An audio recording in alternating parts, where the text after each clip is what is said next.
मी नुसता दिसलो तरी जिथे असेल तिथून येऊन माझ्या गळ्यात पडणारी माझी अमृता आज माझा साधा स्पर्श झाल्यानंतर मी कुणीतरी अनोळखी असावा असं पाहत होती माझ्याकडे. आणि मला वाटतं आता ही चर्चा इथेच थांबवूया. पण डॉक्टरांनी येऊन काय ते सांगितल्याशिवाय आपण उगीच डोकेफोड करण्यात काही अर्थ नाहीये. अगं ती काळा रात्र आता संपलीये बाळा. नाही नाही,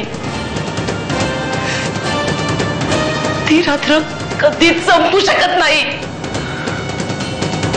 ती माझ्या रक्तात भिनली आहे कायमची.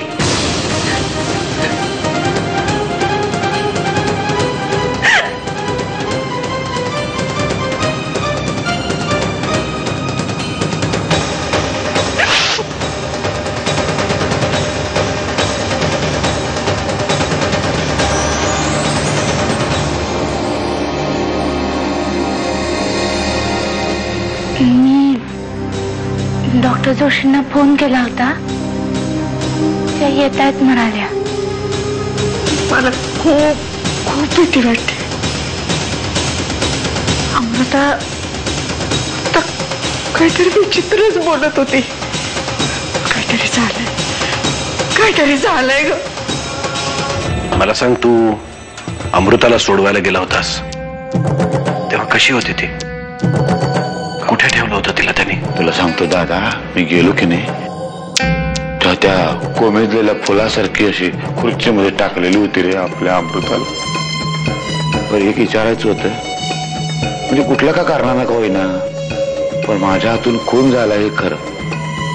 आता ते पोलीस मोराजकर आणि त्याची तू काळजी करू नकोस परशू.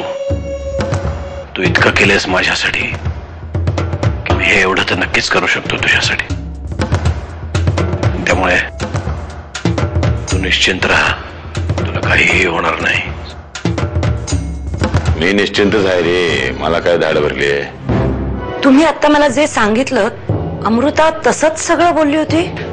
डॉक्टर एक शब्द सुद्धा वाढवून सांगितलेला नाहीये मी.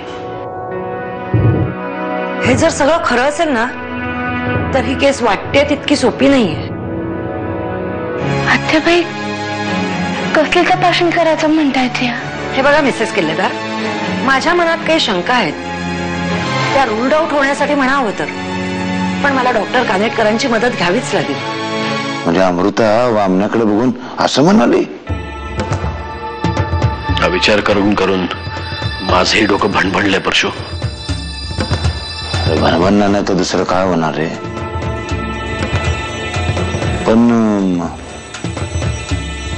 म्हणजे आता कसं बोलावं मला कळेना. पण ते म्हणतात ना, मन चिंती ते वैरीनं चिंती. परशू जे काही बोलायचं ना ते स्पष्ट बोल.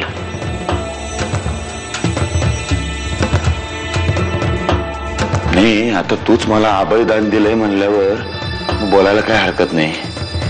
पण हे समजा तुम्हाला सांगितलं की नाही तेव्हापासून माझ्या डोक्यामध्ये एकदम सुदर्शन चक्र फिरायला लागले रे.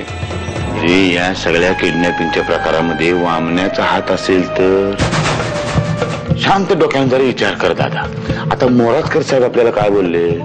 किडनॅपरला बातम्या पुरवणारा कोणीतरी आपल्या घरातलाच माणूस आहे. मग किडनॅपरनी पण वामण्यालाच सांगितलं 10 कोटीची बॅग घेऊन यायला. तरी मी माझी अक्कल लढवून बसलो मागच्या खुर्चीवर गाडीत, तर त्यांनी काय सांगितलं मधल्या रस्त्यावर, मागच्या खुर्चीवरच्या माणसाला खाली उतरवा, वामण्याला खाली उतरवा, असं का नाही सांगितलं? यावर विश्वास बसत नाही. ते सगळं बरोबर आहे, विश्वास बसत नाही.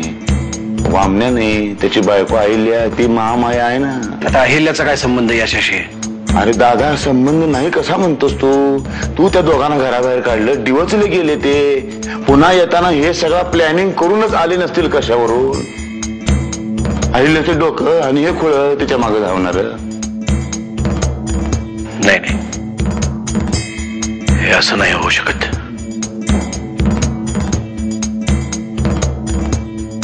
वामन असं नाही करू शकत.